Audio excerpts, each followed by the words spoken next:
Housewife. आज market में जैसे ही मोटरसाइकिल खड़ी करके सुशांत सामान लेने के लिए सामान लेकर दुकान से बाहर आया तो उसका बचपन का मित्र दिनेश मिल गया। सुशांत, दिनेश कैसे हो यार? खुशी से सुशांत अपने दोस्त से गले लग जाता है। बहुत साल हो गए मिले हुए, घर में सब कैसे हैं? दिनेश, बढ़िया यार, तू सुना सुशांत, कैसे है? सुशांत, सब अच्छा है यार, पापा का रिटायरमेंट हो चुका है, मम्मी ठीक है, थोड़ा ब्लड प्रेशर रहता है, पर माँ बच्चों व घर को संभाल लेती हैं। मेरी पत्नी मोना टीचर है, वह एक प्राइवेट स्कूल में पढ़ाती है। मेरी सर्विस में मुझे बाहर मीटिंग, सेमिनार, प्रोजेक्ट के काम से अक्सर शहर से बाहर जाना होता है। मेरे 2 लड़के हैं, अभी छोटी क्लास में ही हैं। मोना ही उन्हें घर में पढ़ाती है। सुशांत ने उत्सुकतापूर्वक अपने दोस्त से पूछा, चल मेरी छोड़ अपनी बता, बाबूजी, अम्मा जी, बड़ी भाभी और रीतू भाभी का क्या हालचाल है? दिनेश, बढ़िया हूँ यार, सर्विसेज चल रही है, पापा माँ ठीक हैं। माँ को 2 साल पहले लकवा मार गया था तो वह अभी तक बेड पर है, अपना काम भी नहीं कर पाती हैं। पिताजी का तुम जानते ही हो यार, दोस्तों से ज़्यादा रहना है तो उनसे मिलने कोई ना कोई आता रहता है। दीपा की शादी कर दी है, वह मुंबई में शिफ्ट हो गई है। जीजाजी उसका बहुत ध्यान रखते हैं और वह डॉक्टर हैं। सुशांत, दिनेश, मुझे दिवेश भैया के बारे में भी पता लगा यार, बहुत दुख हुआ। बड़ी भाभी का क्या हालचाल है? दिनेश, बड़ी भाभी ने भी भैया के जाने के बाद प्राइवेट स्कूल में नौकरी कर ली है। दिनेश, रीतू भाभी, वह तो MSc गोल्ड मेडलिस्ट है, ज़रूर कोई बड़ी व्याख्यात बन गई होंगी, वो तो बचपन से ही टॉपर है। सुशांत ने दिनेश की पत्नी रीतू के बारे में पूछा, जो पढ़ाई में बहुत होशियार थी और उसके बहुत बड़े बड़े सपने थे और वह हर बार अपने कॉलेज के साथ साथ हर एक्टिविटी को टॉप करती थी।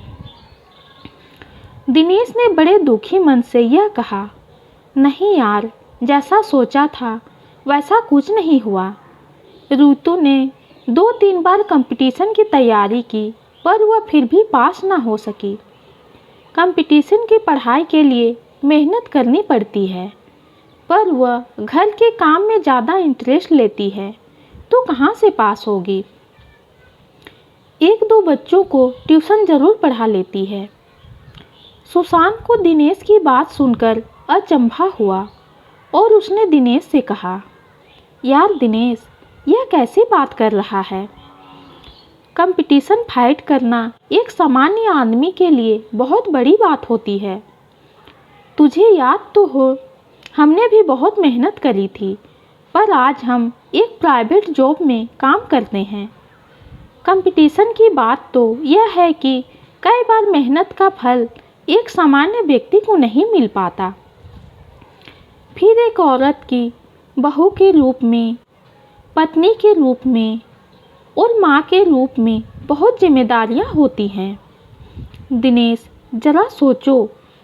सुशांत थोड़ा ठहरा और फिर कहने लगा, रीतू भाभी तो बहुत बड़ा पद संभालने बैठी है, हाउसवाइफ का पद, जो आसान नहीं होता। उन्होंने अपने सपनों को छोड़कर तुम्हारे परिवार के प्रति अपने दायित्व को पहले समझा। यह सोचो, अगर रीतू भाभी परिवार की ढाल न बनती और अपने सपनों को पूरा करने में लग जाती है तो माँ की सेवा, जिनका है सुबह से सारा काम स्वयं अपने हाथों से करती है, वह कौन संभालता?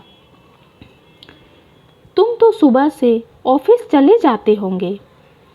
पिताजी के मेहमानों की आवभगत, उसके लिए चाय नाश्ता, बड़े बुजुर्गों की देखभाल, उनकी रुचियों का ध्यान रखना और सबसे बड़ी बात, उन्होंने अपना भावनात्मक सहयोग भी छोटी बहन बनकर बड़ी भाभी को दिया। वह चाहती तो अपनी मेहनत से अच्छी नौकरी प्राप्त कर बड़ी भाभी को सहयोग दे सकती थी, पर उन्होंने बड़ी भाभी को भावनात्मक ठेस ना पहुँचे, इसीलिए स्वयं घर की जिम्मेदारी लेकर इतने बड़े दुख से भाभी को उभारा, आर्थिक समस्याओं से बचाया, और फिर तुम्हारे बच्चे और तुम्हारी ज़रूरतें कौन पूरा करता। और फिर इतना कुछ संभालने पर भी वह बच्चों को ट्यूशन भी देती है और अपने बच्चों को पढ़ाई में मेहनत से पढ़ा भी रही है। यह आज के समय में बहुत बड़ी बात है। हमें तो रीतू भाभी पर गर्व होना चाहिए। वह तो पूरे परिवार की नींव बन गई है, और तुमने उनके सपने पूरे करने के लिए उनका क्या सहयोग दिया। सुशांत की बात सुनकर दिनेश को कल का झगड़ा याद आ गया। उसने रीतू को यह ताना दिया था, वह पढ़ी लिखी होकर भी पुराने ख्यालात की वह घरेलू औरत है। उसे अपनी बात पर बहुत दुख हुआ। दिनेश को यह एहसास हुआ कि उसने रीतू को सपने पूरे करने के लिए कभी कोई सहयोग ही नहीं दिया। सुशांत को बाय कहता हुआ दिनेश अपने घर की तरफ चल दिया। रीतू माताजी की सेवा में लगी थी। उसने रीतू को कल के झगड़े के लिए सॉरी बोला और गले लगा लिया, और वह सोचने लगा कि अगर सुशांत मेरा हृदय परिवर्तन नहीं करता तो मैं रीतू के त्याग तपस्या को समझ ही नहीं पाता। अगले ही दिन से रीतू के भी सपने पूरे हों और उसके भी अपने सपने पूरे करने का समय मिल सके, दिनेश ने पारिवारिक व भावनात्मक सहयोग देना शुरू कर दिया। पूरे परिवार ने भी दिनेश का भावनाओं को समझकर उसका साथ दिया। ये कहानी आपको कैसी लगी कमेंट में ज़रूर बताइए। कहानी पसंद आती है तो चैनल को लाइक और सब्सक्राइब कीजिए। कहानी सुनने के लिए आपका बहुत बहुत धन्यवाद।